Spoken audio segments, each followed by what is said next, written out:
Brazil সমর্থক হয়েও কেন আর্জেন্টিনার খেলা দেখতে গেলেন মেহজাবিন ও তাসনিয়া ফারিন?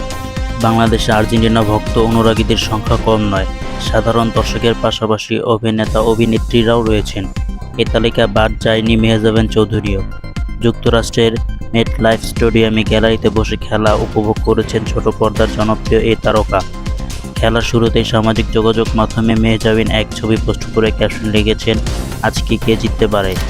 এ সময় তার পরনে ছিল আর্জেন্টিনার জার্সি, চোখে চশমা আর হাতে ঘড়ি। ইতোমধ্যে মেহজাবিনের পুরনো ছবি নেট দুনিয়ায় নতুন করে ভাইরাল হয়েছে। 2022 সালে ব্রাজিলের জার্সি গায়ে দেখা গিয়েছিল তাকে। নিজের ভেরিফাইড ফেসবুক অ্যাকাউন্ট থেকেই সেই ছবিটি প্রকাশ করে ক্যাপশন লিখেছিলেন লিসন হেক্সা। তারপর ব্রাজিল ভক্তদের মিশ্র প্রতিক্রিয়ার কারণ হয়ে দাঁড়ান মেহজাবিন। মজার ছলে মেহজাবিন ভক্তরা দেখেন, এভাবে পাল্টি না নিলেও পারত প্রিয়। আবার আরেকজন লিখেছেন, বোন তুই না ব্রাজিল ফ্যান। একই কাণ্ড ঘটিয়েছেন তারকা অভিনেত্রী তাসনিয়া ফারিন। চিলির বিপক্ষে আর্জেন্টিনার জয়ের ম্যাচে মেসিদের জার্সি গায়ে জড়িয়েছেন ফারিন। স্টাইলিশ লুকে কয়েকটি ছবি সামাজিক যোগাযোগ মাধ্যমে পোস্ট করেছেন তিনি। বুধবার স্টেডিয়ামে থেকে আর্জেন্টিনার জার্সি পরার ছবি পোস্ট করেছেন ফারিন। ছবিগুলো সামাজিক যোগাযোগ মাধ্যমে ছড়িয়ে পড়েছে।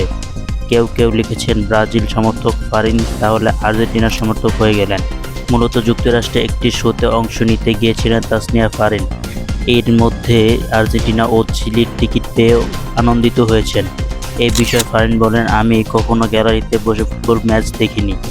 এবারই প্রথম সরাসরি ফুটবল ম্যাচ দেখার অভিজ্ঞতা হলো। মেসিকে খুব পছন্দ করি, তার খেলা খুব ভালো লাগে। উনি আর কতদিন খেলবেন সেটা জানি না, ওনার খেলা দেখতে মাঠে এসেছি। আর্জেন্টিনার সমর্থনের বিষয়টি ফারিনের ভাষ্যে, আমি এখনও ব্রাজিল সমর্থক। ব্রাজিল সমর্থক হয়েও আর্জেন্টিনাকে ঘৃণা করতে হবে, এমনটা আমি বিশ্বাস করি না। খেলা নিয়ে ঘৃণা ছড়ানো উচিত নয়, খেলাটা উপভোগ করাটা জরুরি।